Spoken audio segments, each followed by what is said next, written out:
Socializing 82. I read a news article a while ago, which I wanted to briefly discuss. It mentioned how some young adults from certain communities ran away from their homes for the sake of what they believed was true love. Muslims should note that a major sign of true love is when one directs their beloved towards the obedience of Allah, the Exalted, which involves fulfilling His commands, refraining from His prohibitions, and facing destiny with patience according to the traditions of the Holy Prophet Muhammad, peace and blessings be upon him. This is because obedience leads to success and safety in both this world and in the hereafter. A person who does not desire safety and success for a person can never truly love them, irrespective of what they claim or how they treat the other person.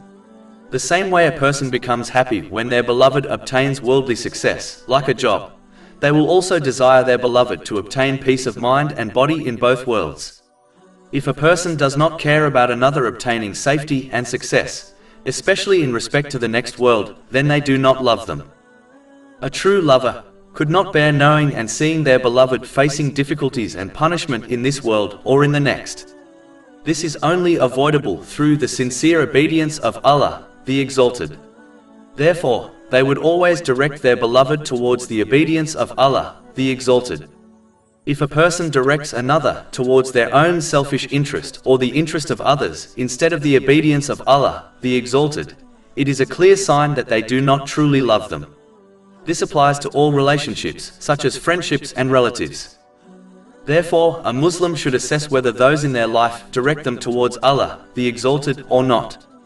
If they do, then it is a clear sign of their love for them. If they do not, then it is a clear sign that they do not truly love them. Chapter 43 Az-Zukhruf, verse 67. Close friends that day will be enemies to each other, except for the righteous. Over 400 free ebooks, audiobooks, infographics, podcasts and blogs available on our website, www.shaykhpod.com.